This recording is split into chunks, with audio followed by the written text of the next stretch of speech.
جیسے میں نے اس کو چھوا اور مجھے معلوم ہوا کہ ایک سخت سطح ہے یہاں پر ہے. یہ پرسپشن ہے میری. کنسپشن کچھ اور ہے، تصور ذہن کے اندر نقشہ بن گیا. خدا کا تصور ہم قائم نہیں کر سکتے، لیکن خدا کے ساتھ ہمارا جو باطنی رشتہ ہے کہ اندر محسوس ہوتا ہے کہ ہے.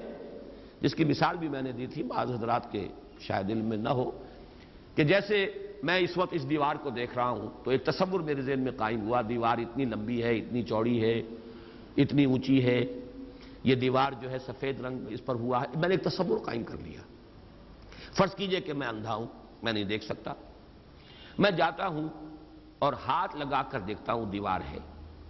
کتنی لمبی ہے مجھے نہیں پتا، اس لیے کہ وہ کانسیپٹ تو صرف میرے اس ٹچ سے نہیں ہو گیا. یہ تو ایک یک رخا، ایک ون سائیڈڈ میرا اس وقت ایک پرسپشن ہے. لیکن ہے، یہ میں جس زور سے کہوں گا ہے، دیوار ہے. تو ذات باری تعالیٰ کے لیے بس انسان کے پاس یہ ہے کہ ہے. دور بینان بارگاہ الست جس پہ این بردان کہ ہست، بس یہ ہست ہے.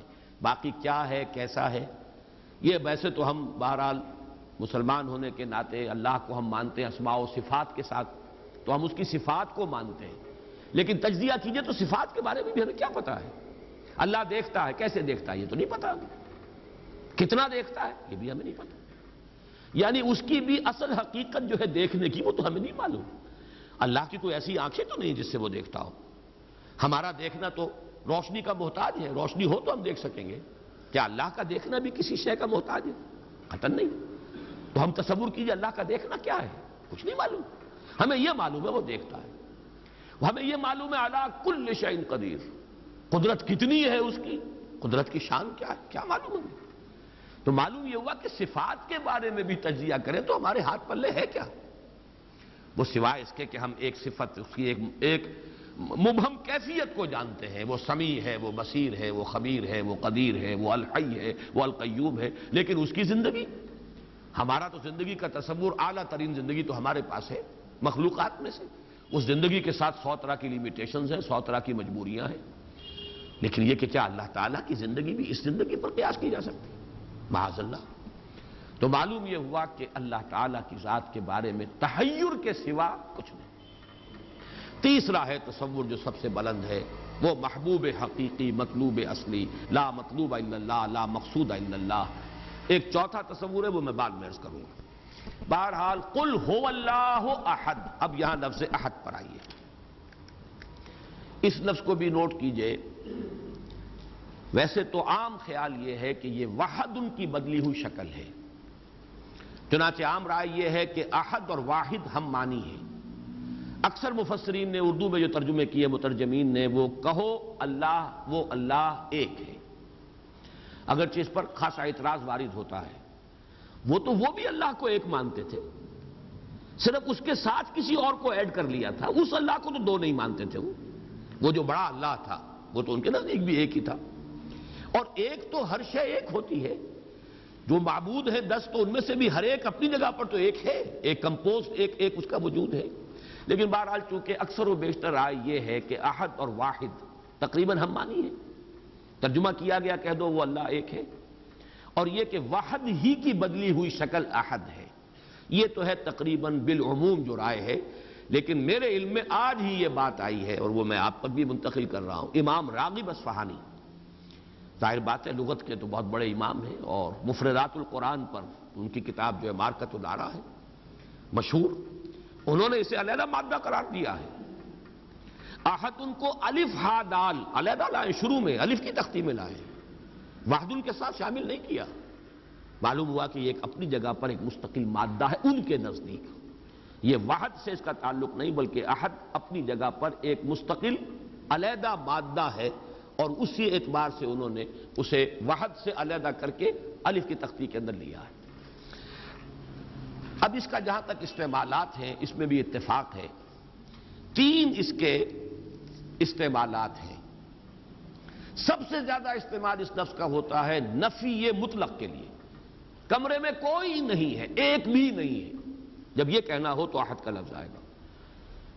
ما فی احد، کوئی نہیں ہے، ایک بھی نہیں ہے، اکیلا. اسی معنی میں قرآن مجید میں یہ لفظ بہت مرتبہ آیا ہے. خاص طور پر آپ سورہ کہف کو اگر دیکھیں گے لا یشرک فی حکمہ احدا، اللہ اپنے حکم اور اپنے اختیار میں کسی کو نہیں شریک کرتا، کسی ایک کو بھی نہیں کرتا.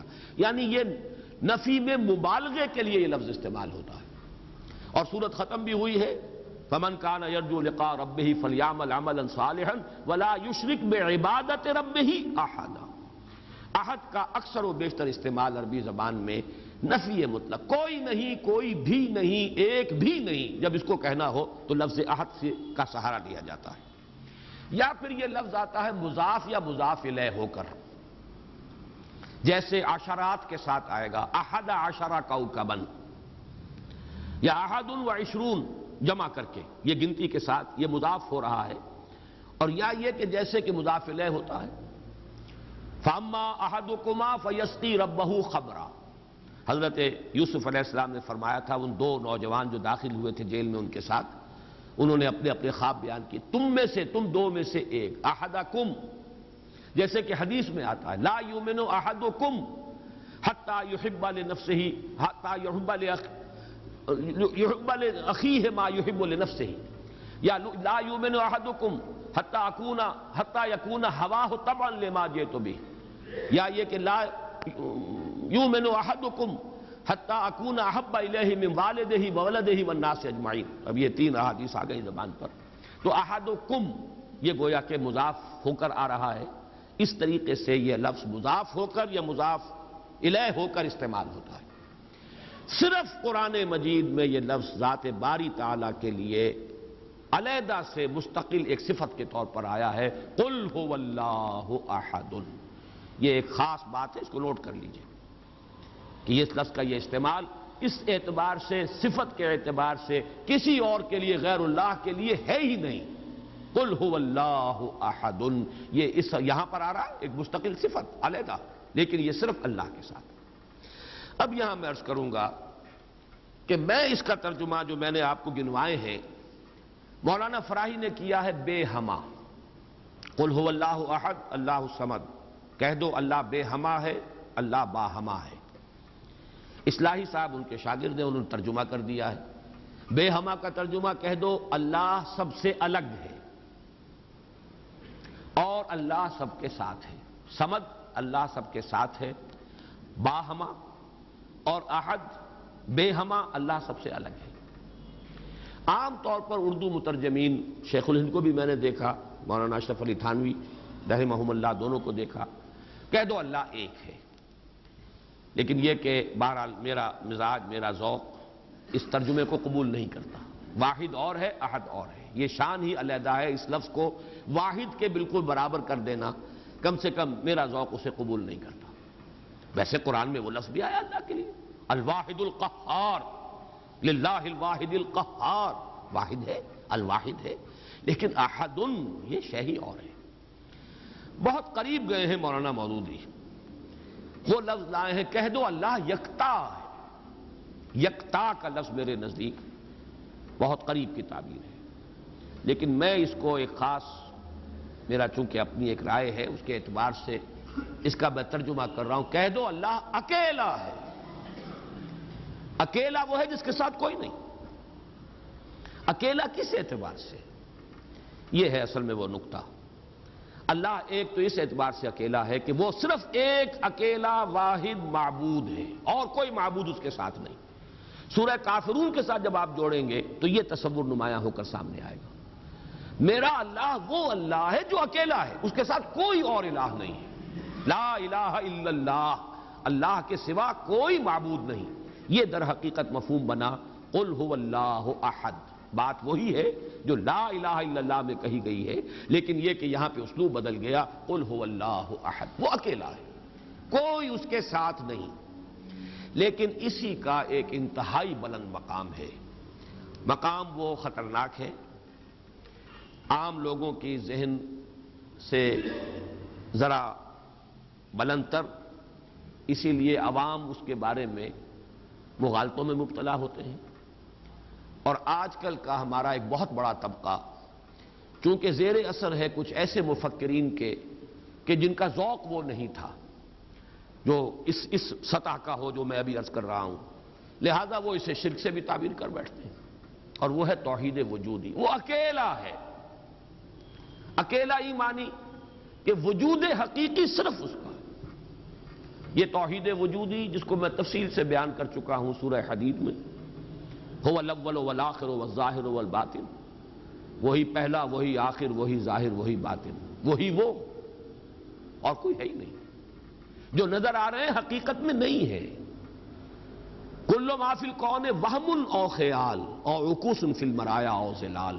کل جو کچھ نظر آتا ہے موجودات میں یہ وہم ہے یا خیال ہے، یا جیسے شیشے میں عکس نظر آتا ہے. آپ ادھر کھڑے ہیں، ادھر بھی نظر آ رہے ہیں، وہاں تو کوئی نہیں ہے. ادھر ہی ادھر ہے جو ہے، وہ جو کوئی نہیں ہے وہاں، نظر تو آ رہا ہے. اور عکوس فی المرایا او ظلال، یا سایہ ہے، درخت کی شاخ اوپر ہے، سایہ نیچے پڑ رہا ہے، سایہ کا کوئی وجود نہیں لیکن نظر تو آ رہا ہے. جس کو کہ حضرت مجدد الفسانی نے فرمایا کہ یہ سن خدا بندیست کہ معدوم را موجود می نمائند.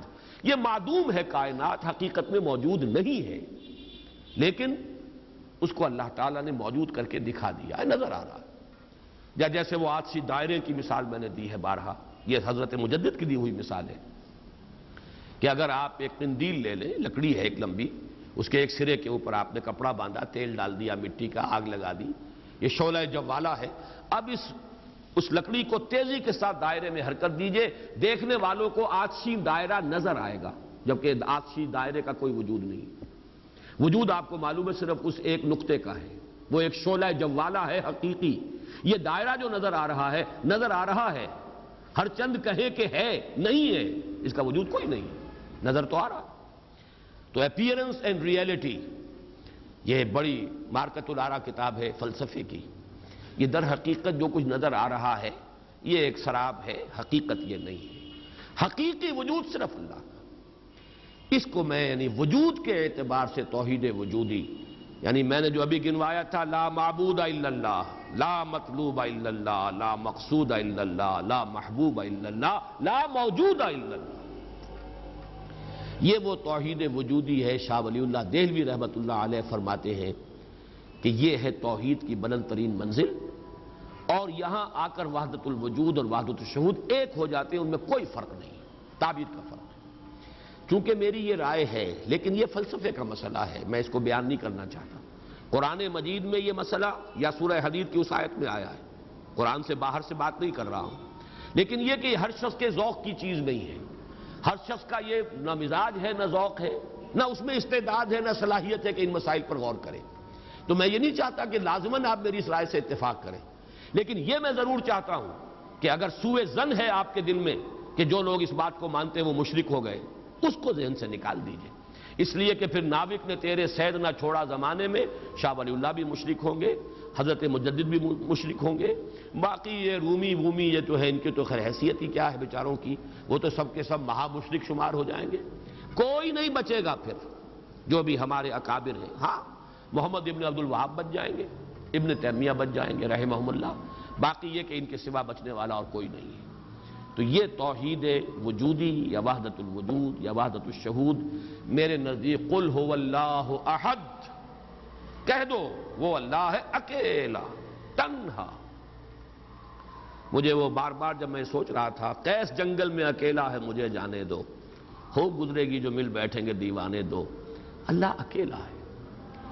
اور واقعہ یہ ہے، یہ تصور جو ہے اگرچہ بہت بلند ہے، لیکن کبھی اگر اس کے کہیں کناروں تک بھی رسائی ہو جائے انسان کی، تو اس کی جو ایک وسعت پیدا ہوتی ہے اس کے ذہن میں، اس کا مینٹل ہورائزن وہ جو اس قدر وسیع ہو جائے گا، وہ اس کا تصور وہ شخص نہیں کر سکتا کہ جس کا کوئی بھی اس کے حاشیہ خیال میں یہ بات نہ آ سکتی.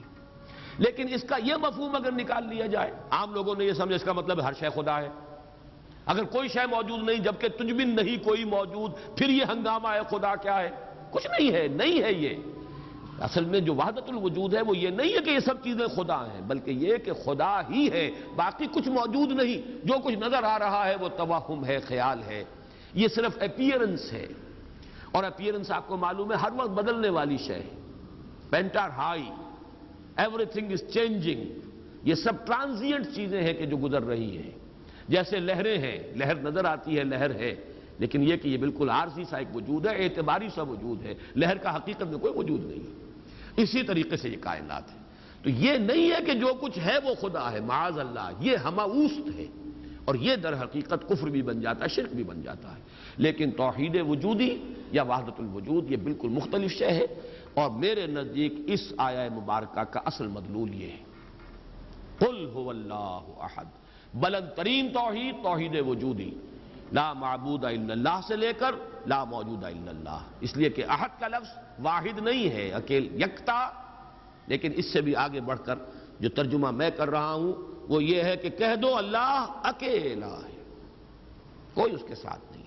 جیسے کہ غالباً حضرت بایزید بسطامی کے بارے میں آتا ہے کہ ان کی محفل تھی تو ان کا کوئی مرید جو تھا اس نے ایک عجیب کیفیت ہوتی ہے انسان کی، اس کیفیت میں ایک جملہ کہا، وہ بھی زمانہ کیسا ہوگا جبکہ اللہ ہی تھا اور کچھ نہ تھا۔ اب ایک تصور ہے نا، اب تو کائنات ہے، یہ ہے، آسمان ہے، زمین ہے، ستارے ہیں، سیارے ہیں، سب کچھ ہے، وہ بھی زمانہ ہوگا جبکہ اللہ ہی تھا اور کچھ نہ تھا۔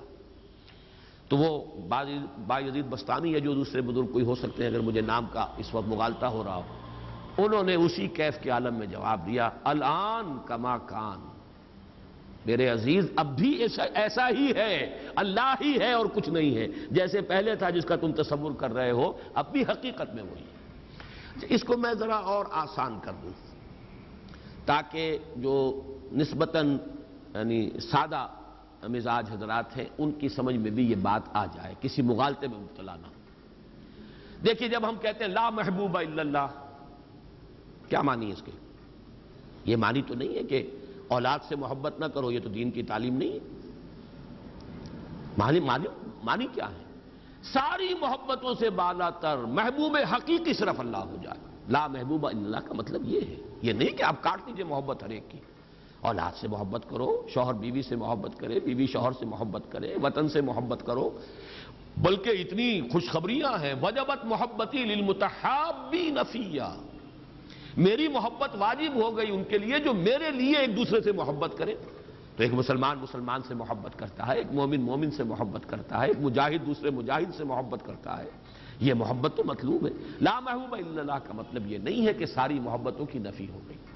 اسی طرح جب ہم کہتے ہیں لا موجود الا اللہ، اس کا مطلب یہ نہیں کہ تمام موجودات کی نفی ہو گئی، بلکہ یہ کہ وجود حقیقی صرف اللہ کا ہے۔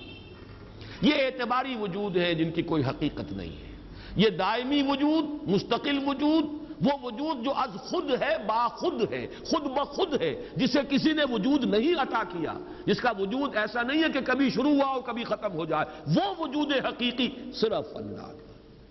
اب اس میں تو کوئی اشکال نہیں رہے گا، اس معنی میں اگر کہا جائے لا موجود الا اللہ تو ہر شخص کہے گا۔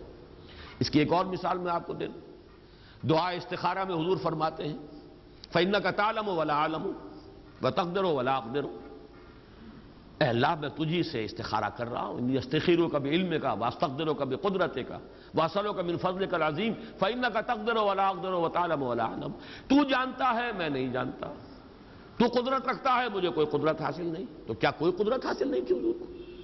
کیا کچھ علم حاصل نہیں تھا حضور کو؟ یہ بمقابلہ علم خداوندی، بمقابلہ قدرت خداوندی کل موجودات کی قدرت اور ان کی نفی مطلق ہو جائے گی، کوئی علم نہیں۔ یہی بات یہاں کہہ دیجیے، کوئی وجود نہیں ہے، وجود حقیقی صرف اللہ۔ بہرحال یہ تمام تصورات ان کی تعبیرات ہیں، تعبیرات میں ذرا سخت سے سخت تر مقامات بھی آ جاتے ہیں، مشکل سے مشکل تر مقامات بھی آ جاتے ہیں، میں اس کی تفصیل میں اس وقت نہیں جا رہا، لیکن میرے نزدیک اس سورہ مبارکہ کی پہلی آیت اس عظیم ترین سطح پر توحید کو بیان کر رہی ہے، اور یہ جیسا کہ میں نے عرض کیا تھا جب تک یہ بات سامنے نہ آئے، چار اعتبارات سے کس طریقے سے توحید کے بیان کو اس صورت نے سمو لیا اپنے اندر اور جمع کر لیا ہے، تبھی اس کی وہ عظمت ہے کہ ثلث قرآن کے مساوی یہ صورت ہے، تبھی اس سے صحابہ کی وہ محبت کا راز جو ہے وہ کھلتا ہے کہ کیوں ہے، ایسے ہی نہیں ہے۔ قل هو اللہ احد، کہہ دو وہ اللہ ہے، میرا معبود جسے میں پوچھتا ہوں وہ اللہ ہے، لیکن وہ اللہ نہیں جسے تم پکار رہے ہو، وہ اللہ جو اکیلا ہے، تنہا ہے۔ اللہ الصمد، جیسا کہ میں عرض کر چکا ہوں صمد کا لفظ قرآن مجید میں ایک ہی مرتبہ آیا، اور اس کے مفہوم کو بھی دو معنی سے بیان کیا گیا ہے۔ ایک تو چونکہ ایک مرفوع روایت بھی امام رازی لے کر آئے ہیں، روی عن ابن عباس رضی اللہ تعالی عنہما، کہ حضور سے پوچھا گیا اللہ کا صمد ہونا کیا معنی ہے اس کے، تو آپ نے فرمایا هو السید الذی یسمد الیہ فی الحوائج۔ اصل میں یہ صمد جو ہے عربی زبان میں یہ ہوتا تھا کسی چٹان، مضبوط چٹان کی طرف جس کو پشت پر رکھ لیا جائے تو دشمن سے مقابلے میں انسان کو سہولت ہوتی ہے۔ اگر آپ جیسے کہ وہ حضرت عمر کا بھی واقعہ بیان ہوتا ہے، بعض حضرات تو اس کو نہیں مانتے لیکن اکثر لوگ مانتے ہیں کہ مسجد نبوی میں خطبہ دے رہے تھے حضرت عمر، اور اس وقت شام کے ایک محاذ پر جنگ بھی ہو رہی تھی۔ اس وقت حضرت ساریہ جو امیر الجیش تھے وہ کوئی غلطی کر رہے تھے، اسٹریٹجک مسٹیک ہو رہی تھی کہ انہوں نے پوزیشن ایسی لے لی تھی کہ جو غلط تھی جنگی تدبیر کے اعتبار سے۔ تو حضرت عمر نے وہیں اللہ نے کہیں دکھا دیا، اللہ کو قدرت حاصل ہے وہ دکھا دے۔ آج ٹیلی ویژن سے آپ دیکھ سکتے ہیں تو اللہ تعالیٰ بغیر ٹیلی ویژن کے آج سے 1400 برس قبل دکھا سکتا تھا۔ انہونی بات نہیں ہے کہ وہ نقشہ سامنے آ گیا، جیسے حضور فرماتے ہیں جب آپ سفر معراج سے واپس آئے، جب سوال کیے لوگوں نے اچھا آپ مسجد اقصی میں گئے تھے وہاں کتنی کھڑکیاں ہیں، کتنی کڑیاں ہیں، کیا ہے؟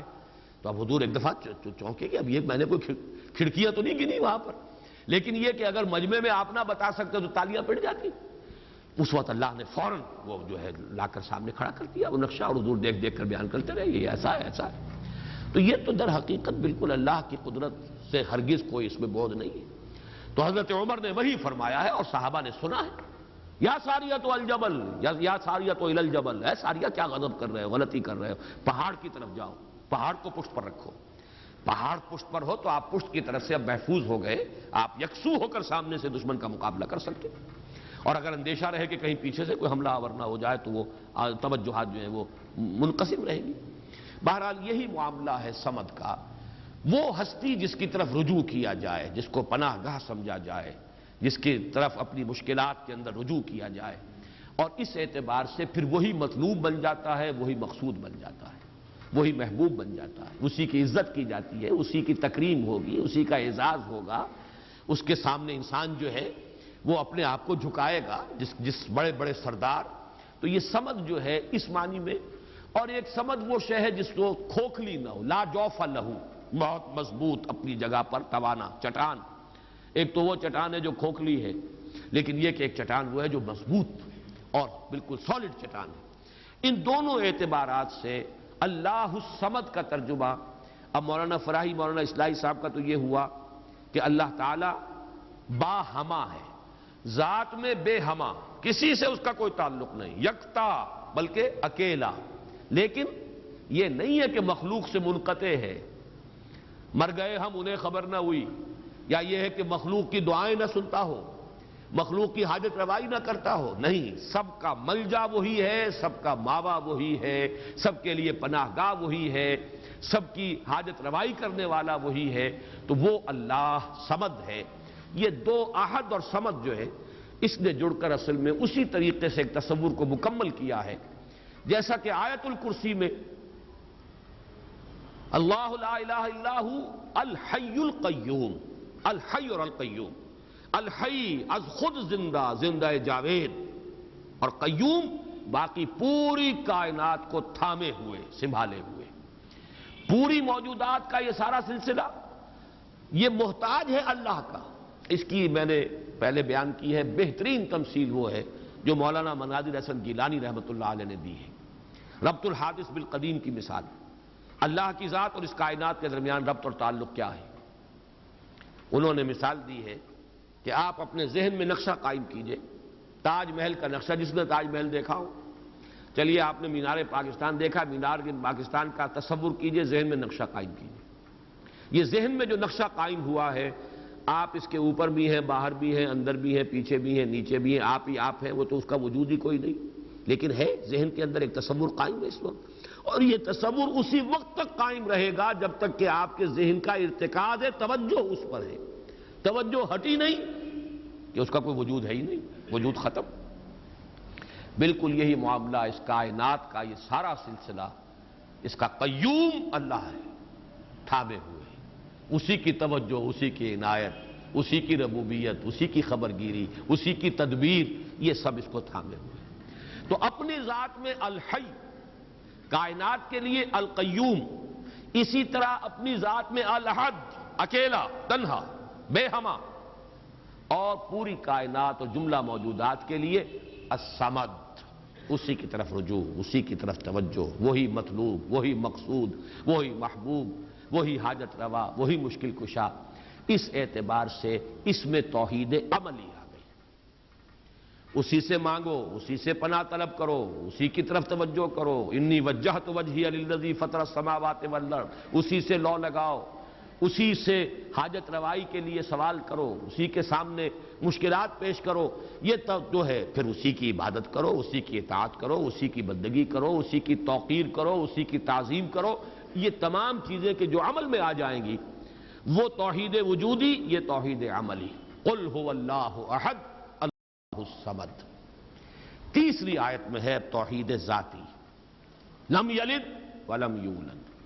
میں شرک کے مختلف اقسام کے ضمن میں جو 6 کیسٹ ہیں، اللہ کا شکر ہے بہت دنیا میں عام ہوئے ہیں، اس میں یہ تقسیم بیان کر چکا ہوں۔ شرک فی الذات، شرک فی الصفات، اور شرک فی العمل یا شرک فی الحقوق، یہ 3 شرک ہیں۔ شرک فی العبادت، یہ تیسری جو نوعیت ہے، اس کے لیے شرک فی الحقوق بھی کہا جا سکتا ہے، اسی کا حق ہے کہ اس کی عبادت کی جائے، اور اسی کو اس کو شرک عملی بھی کہہ سکتے ہیں۔ بہرحال شرک عملی کی جڑ کاٹ دی اللہ الصمد۔ پہلا جو توحید کا درجہ ہے وہ بہت بلند ہے، بہت اونچا ہے۔ یہ حکماء اور فلاسفہ کی بھی چوٹی کے لوگ، جہاں حکمت اور تصوف دونوں چیزیں جا کر جڑ جاتی ہیں، وہ ایک مقام ہے۔ خالص فلسفہ بھی انسان کو کہیں نہیں لے کے جاتا، اور عقل اور فکر کی بلندی نہ ہو تو تصوف بھی محض نفسیاتی ریاضتیں بن کر رہ جاتی ہیں، سائیکولوجیکل ایکسرسائزز کے سوا کچھ نہیں رہتا۔ اصل تصوف جس کا میں قائل ہوں وہ ہے کہ جو فکر اور فلسفے کی بھی انتہا ہو، اور پھر اس کے ساتھ یہ جو اللہ کے ساتھ انسان کا قلبی، ذہن اور قلب دونوں کے اتحاد کے ساتھ اللہ کے ساتھ ایک رابطہ ہو۔ بہرحال تو یہاں جو تیسرا شرک ہے، اور جو ہمارے اس شرک کے بیان میں آتا ہے نمبر 1 پر، بدترین شرک، شرک فی الذات۔ اس کی بدترین صورت، فلسفیانہ صورت تو وہ ہے ہماوست، اللہ ہی نے اس کائنات کا روپ دھار لیا ہے۔ برف تھا پگھل کر پانی بن گیا، اللہ تھا اس نے ہی اس کائنات کا روپ دھار لیا۔ اب اللہ کہاں ہے؟ یہی کائنات اللہ ہے۔ اللہ پانی تھا، وہی تو بھاپ بن گیا، اب پانی کہاں ہے؟ یہ بھاپ ہی تو پانی ہے۔ ایک یہ شکل ہے، یہ بدترین صورت ہے شرک فی الذات کی۔ یہ ہے وہ ہماوست، یہ جس میں کہ ہر شے خدا بن گئی، اس لیے کہ خدا ہی نے در حقیقت یہ صورت اختیار کر لی۔ یا پھر مذہبی میدان میں یہ شرک آیا ہے اللہ کے لیے بیٹا بیٹی۔ بیٹا بیٹی، ایک تو یہ سمجھیے اولاد جو ہے وہ جز ہوتا ہے۔ اولاد کیا ہے؟ باپ کا ایک نطفہ ہے، اسی سے تو اسی نے ڈیولپ ہو کر ایک شکل اختیار کی ہے نا۔ اور پھر وہ کفو ہوتا ہے برابر کا۔ سید باپ ہے تو بیٹا بھی تو سید ہی ہوا نا، مغل باپ ہے تو بیٹا بھی مغل ہے، اسی طریقے سے گھوڑا ہے تو بیٹا بھی گھوڑا ہی ہے۔ وہ تو جنس جو ہے اس میں کفو جس کو کہتے ہیں ہم، برابری کا معاملہ یہ ہے اولاد کے اندر۔ اس سے زیادہ برابری کا اور کوئی تصور نہیں ہے۔ اس پہلو سے لم یلد ولم یولد نے جڑ کاٹی ہے ان تصورات کی کہ حضرت مسیح کو خدا کا بیٹا بنا دیا گیا، کسی نے حضرت عزیر کو خدا کا بیٹا بنا دیا، ملائکہ کو اہل عرب جو ہے خدا کی بیٹیاں قرار دے رہے ہیں۔ یہ بیٹا بیٹی کا تصور، جیسے قرآن کہتا ہے کیسے ہو جائے گی اس کی اولاد جبکہ اس کی کوئی جوڑی نہیں، وَلَمْ تَكُنْ لَهُ صَاحِبَةٌ، کوئی تصور نہیں۔ اور عیسائیوں میں تو خیر ایک طبقہ وہاں تک بھی گیا ہے کہ حضرت مسیح کی والدہ حضرت مریم کو بھی الوہیت میں شامل کیا ہے۔ اولین تثلیث تو یہی تھی کہ اللہ اور حضرت مریم اور حضرت عیسیٰ، بعد میں یہ کہ حضرت مریم کو نکال کر اور روح القدس کو شامل کیا گیا، God is father, God is son and the holy ghost یا ہولی اسپرٹ۔ یہ تثلیث ہے جو عام طور پر اب چلتی ہے، لیکن پہلے تو تثلیث کے اندر جیسے کہ قرآن مجید میں بھی ہے، حضرت مریم کو بھی انہوں نے شامل کیا تھا۔ اس اعتبار سے نوٹ کیجئے کہ لم یلد ولم یولد یہ در حقیقت توحید ذات، نہ اس نے کسی کو جنا نہ وہ جنا گیا، نہ کوئی اس کے والدین، نہ کوئی اس کی جورو، نہ کوئی اس کی اولاد۔ اس اعتبار سے وہ یکتا تنہا، اکیلا، یونیک، انگریزی کا لفظ یونیک جو ہے وہ میں سمجھتا ہوں کہ شاید سب سے زیادہ قریب ترین تعبیر کرے گا. ایک یونیک ایگزسٹنس ہے جس کو کسی پر قیاس نہیں کیا جا سکتا. لا مثل لہ ولا مثال لہ ولا مثیل لہ، اس کے لیے کوئی مثال نہیں. لیس کمثلہ شیء وہو السمیع البصیر، اس کے مثال جیسی بھی کوئی شے نہیں ہے. یعنی یہ اب اس سے زیادہ ہماری زبان ہے، عربی زبان بھی تو آخر انسانوں کی زبان تھی، اس میں کسی ایک ایبسولوٹ اور مطلق تصور کو پیش کرنے کی جو لیمیٹیشن ہے وہ نہیں. لیسا کمثلہ شیء، اب یہ اس سے زیادہ جو ہے نفی کرنا مثل کی، مثلیت کی، وہ ممکن نہیں. اور جیسا کہ میں نے اپنی تقریروں میں بیان کیا ہے، اس شرک پر اللہ کا غضب سب سے زیادہ بھڑکتا ہے، اس لیے کہ یہ تو ذات میں شریک کر دیا آپ نے اللہ کی. چونکہ یہ فلسفیانہ ہماؤست وغیرہ عرب میں وہاں موجود نہیں تھے، یہ ہندوستان کی بیماریاں تھیں، لہذا قرآن مجید میں اس کا ذکر اس انداز میں نہیں ہے. البتہ شرک فی ذات کی ایک شکل کے جو وہاں موجود تھی وہ بیٹا بیٹی کا تصور، اور شرک فی ذات ہی کی دوسری شکل جو ہندوستان میں یا اور دوسری جگہوں کے فلسفیانہ مذاہب میں ہے وہ ہماؤست، کہ خدا ہی نے در حقیقت یہ روپ، وہ انکارنیشن کہیں یا یہ کہ یہ حلول و اتحاد ایجا محالست، یہ سارے تصورات جو ہیں یہ فلسفیانہ ہیں. لم یلد ولم یولد ولم یکن لہ کفوا احد، اور نہیں ہے کوئی بھی اس کا کفو. کفو کاف فے اور واو، اور کاف فے اور حمزہ، پھر یہ وہ ہے جو الف واو اور یہ جو ہے بدل جاتے ہیں، یہ ایک ہی مادہ ہے، اسی سے مکافات ہے، بدلہ. جیسا دناہم کما دانو مکافات. کف جو ہے کہتے ہیں ہمسر، جس کے لیے ہمارے ہاں جب علماء تقریریں کرتے ہیں تو جو ان کے خطبات ہوتے ہیں، لا ضد لہ ولا ند لہ، ضد اور ند، یہ در حقیقت جو بھی ہمسر ہوگا وہ تو مقابلے میں آئے گا، وہ تو چیلنج کرے گا کہیں نہ کہیں. تو ضد بھی کہتے ہیں کسی کا حریف، ند مخالف. اور یہ لفظ حضور صلی اللہ علیہ وسلم نے استعمال فرمایا تھا جبکہ کسی صحابی کی زبان سے الفاظ نکل گئے، ما شاء اللہ و ما شئت، جو اللہ چاہے اور جو آپ چاہیں. حالانکہ اس میں ظاہر بات ہے کہ ان کی نیت میں کہیں بھی وہ بات نہیں ہو سکتی تھی کہ برابر کر رہے ہوں حضور کی مشیت کو اللہ کی مشیت کے ساتھ، لیکن یہ کہ چونکہ لفظ میں اشتباہ تھا، لفظ میں برابری سی ہو گئی ہے، ما شاء اللہ و ما شئت، تو آپ نے فرمایا، فوراً ٹوک دیا، اجعلتنی للہ ندا، کیا تم نے مجھے اللہ کا مد مقابل بنا دیا؟ مشیت تو ایک ہی ہے، اسی کی مشیت چلتی ہے، کتنا ہی چاہے انسان. انک لا تہدی من احببت ولکن اللہ یہدی من یشاء، آپ کتنا ہی چاہیں کسی کو ہدایت دینا، آپ کے اختیار میں نہیں ہے کہ جسے چاہیں ہدایت دے دیں، یہ تو اللہ کی مشیت ہے، اس کا اختیار ہے. تو کفر جو ہے، اب یہ کفر جو ہے یہ توحید صفات ہے، برابر ہوتا ہے انسان صفت میں. اب جیسے میں نے عرض کیا تھا نا، اور یہ تقریریں میں نے تفصیل سے کی ہوئی ہیں، ہماری مجبوری ہے، ہماری زبان میں الفاظ مشترک ہیں. صفات کے لیے وہی لفظ اللہ کے لیے استعمال ہوگا، وہی لفظ بندوں کے لیے استعمال ہوگا. اللہ بھی علیم ہے، انسان بھی علیم ہوتے ہیں، بلکہ علامہ بھی ہوتے ہیں. علامہ بہت بڑی شے ہے. حالانکہ واقعہ یہ ہے کہ علم اللہ کے لیے، علم بندے کے لیے، لفظ ایک ہے، زمین و آسمان کا فرق ہے مضمون میں.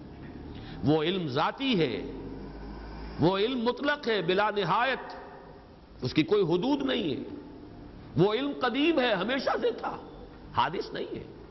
اور ہمارا علم، ہمارے سے مراد ہمارا ہو، انبیاء کا ہو، اولیاء کا ہو، کسی کا ہو، بڑے سے بڑے سائنسدان کا ہو، بڑے سے بڑے ولی کا ہو، فرشتوں کا ہو، انبیاء کا ہو، کسی کا ہو، وہ علم یقیناً حادث ہے، قدیم نہیں. وہ یقیناً عطائی ہے، ذاتی نہیں. وہ محدود ہے، لامحدود نہیں. یہ تین جب شرطیں عائد کی جائیں گی اور یہ تینوں مستحضر ہوں، تب اس شرک فی الصفات سے انسان بچتا ہے اور کفر بنا دینے سے انسان بچ سکتا ہے، ورنہ الفاظ میں اشتراک ہو جائے گا. اور یہی اشتراک ہے موجود میں، ہم بھی موجود، اللہ بھی موجود. ہم کہاں کے موجود؟ اس کا وجود ذاتی، اس کا وجود حقیقی، اس کا وجود مطلق، اس کا وجود قدیم، اس کا وجود قائم و دائم، ہمیشہ ہمیشہ رہنے والا. وہ کوئی عطائی وجود نہیں ہے کہ کسی اور نے وجود دیا ہو. ہمارا وجود مستعار، دیا ہوا، عطا کردہ. لائی حیات آئے، قضا لے چلی چلے، اپنی خوشی سے آئے نہ اپنی خوشی چلے. ہمارا وجود محدود، ہمارا وجود عطائی، ہمارا وجود حادث. نہیں تھے، ہو گئے ہیں. پھر وقت آئے گا نہیں رہیں گے. تو وجود کا لفظ مشترک ہے. اللہ بھی موجود اور ہم بھی موجود. وہ وجود مطلق اور یہ جو ہے ممکن الوجود، یہ ممکنات ہے، یہ اعتباری وجود ہے، اس کے سوا کچھ نہیں. تو کسی بھی اعتبار سے اللہ کے ہم سر، ہم پلہ، ضد اور ند کسی کو بنا دینا، اس کی نفی ہے. وَلَمْ يَكُنْ لَهُ كُفُوًا أَحَدٌ. اب یہاں احد دیکھیے اس معنی میں آیا ہے، نفی مطلق. یہ بھی ادھر پہلا ذہن میرا نہیں گیا تھا. یہ احد کا لفظ جو ہے، جو میں نے استعمالات بتائے تھے، دو استعمالات تو اسی صورت میں ہیں. قُلْ هُوَ اللَّهُ أَحَدٌ وہاں وہ صفت کے طور پر آیا ہے اللہ کے لیے، اور اللہ کے سوا کسی اور کے لیے یہ صفت کے لیے لفظ استعمال نہیں ہو سکتا. اصل اس کا استعمال نفی کے لیے آتا ہے، نفی مطلق. لا یشرک فی حکمہ احدا فلا یشرک بعبادۃ ربہ احدا. یہاں پر بھی فرمایا وَلَمْ يَكُنْ لَهُ كُفُوًا أَحَدٌ. کوئی ایک بھی، کوئی بھی نہیں، سرے سے نفی مطلق ہے، اس جیسا کوئی نہیں. یہ ہے در حقیقت اس سورہ مبارکہ کی وہ جامعیت کہ توحید وجودی، لا موجود الا اللہ، قل هو اللہ احد، اکیلا ہے، تنہا ہے، وہ ہے اور کوئی نہیں ہے، کچھ نہیں. جو ہے وہ اعتباری ہے. کل ما فی الکون وہم او خیال او عکوس فی المرایا او ظلال. سب کا ملجا وہی، ماوا وہی.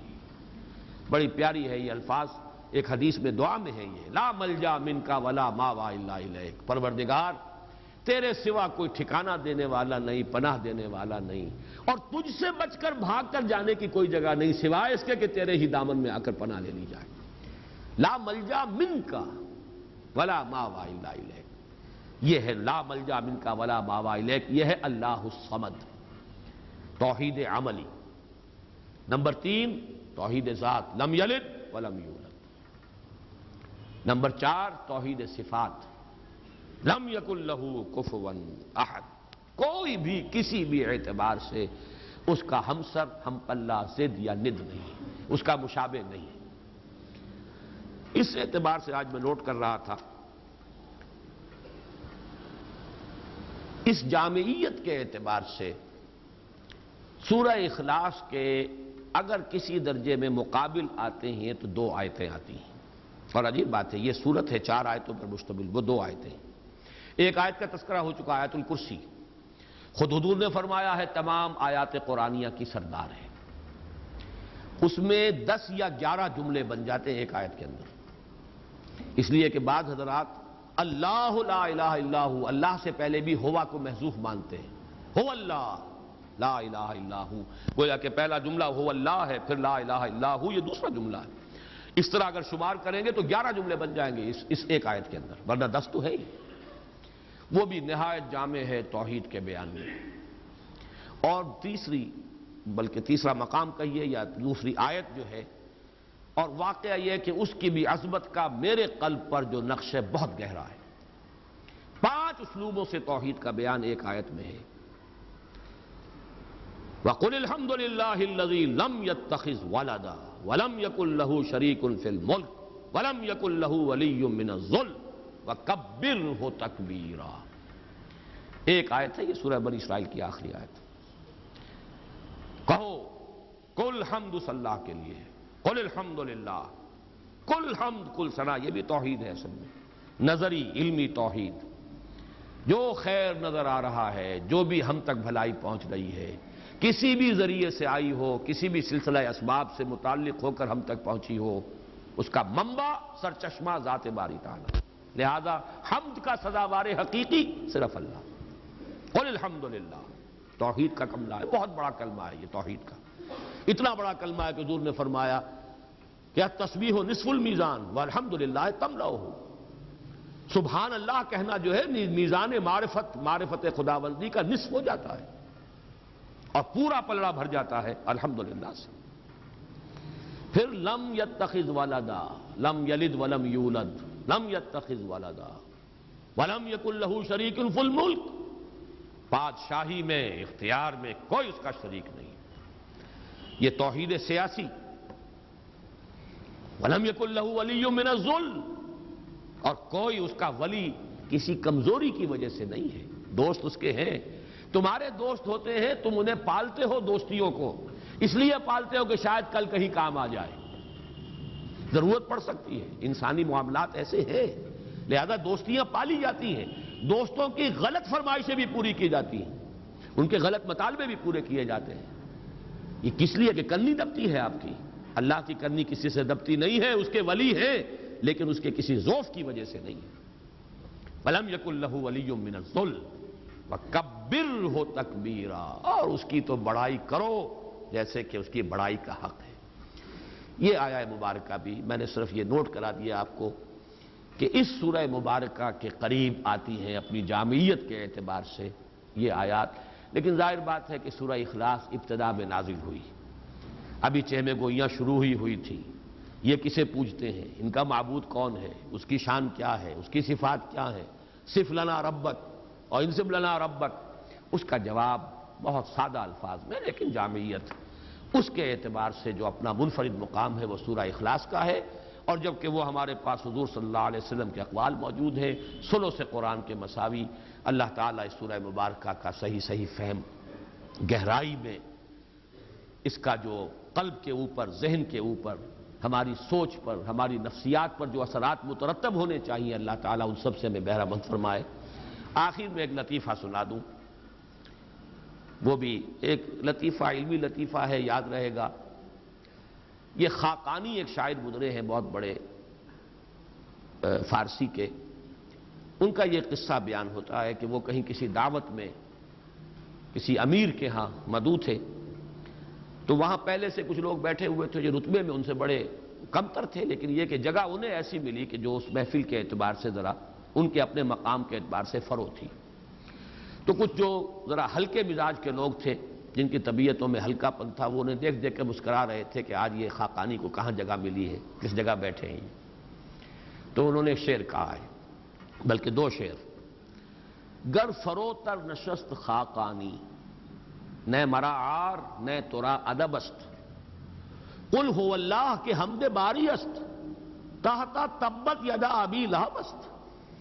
کہ اگر قرآن مجید میں قل هو اللہ جیسی صورت جو ہے وہ تبت یدا کے نیچے درج ہے، تبت یدا اوپر رکھی ہوئی ہے، اوپر لکھی ہوئی ہے، تو قل هو اللہ کے حمد باری است تحت تبت یدا ابی لہب است۔ تو اس لیے اگر آج مجھے کہیں مقام جو ہے نچلا مل گیا ہے نشست کے اعتبار سے، تو اس میں میرے لیے کوئی عار نہیں، تمہارے لیے کوئی عزت کی بات نہیں۔ بہرحال یہ صرف ایک